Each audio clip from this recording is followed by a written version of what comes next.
we know R. Sharma classes very well, and I am also teaching in R. Sharma English classes, Rosara Bazar. And my channel is It is English classes. First of all, I want to tell in short about Jawaharlal Nehru. Why do we celebrate 14th November as a Children's Day? As you know that Pandit Jawaharlal Nehru was born on 14th November 1889 on Thursday. After initial education he got in Allahabad. On 15 years old he went to Cambridge University, London, and he studied very well natural science. After completing his natural science PhD from Cambridge University, he came back India in 1915. Then he competed in politics and he got married 1916 on the eve of Basant Panchami. For a long time he struggled India and abroad.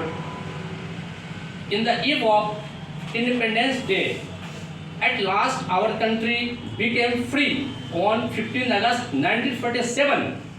He became the first Prime Minister of India without hesitation. He was only one man who was barrister, poet and lawyer and so on, and merely politician, a spiritual leader. He ruled over India for a long time and he last breathed on 27 May 1964 on Wednesday. In Hindi आपको बताते रहे हैं, हम लोग ये जो बाल दिवस मनाते हैं पंडित नेहरू जी के जन्म के रूप में, और चूँकि 14 नवंबर 1889 को उनका जन्म बृहस्पतिवार दिन हुआ था, उसके बाद इनकी शिक्षा दीक्षा प्रारंभिक गांव में ही हुई थी। व्यस्त होने पर ये चले गए लंदन कैम्ब्रिज यूनिवर्सिटी और वहाँ से प्राकृतिक विज्ञान का इन्होंने अच्छी तरह से डिग्री प्राप्त किया।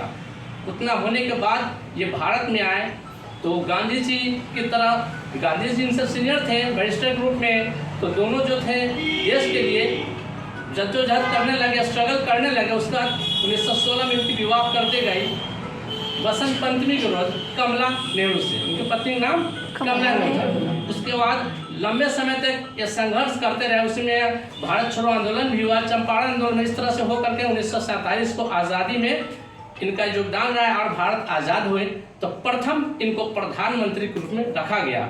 इस प्रकार से निर्विरोध ये काफ़ी लंबे समय तक के प्रधानमंत्री का पद ग्रहण किया। कब तक के जब इनकी मृत्यु 27 मई 1964 को बुधवार को हुई, उसके पहले तक के ये इच्छा से प्रधानमंत्री के पद पर आसीन थे।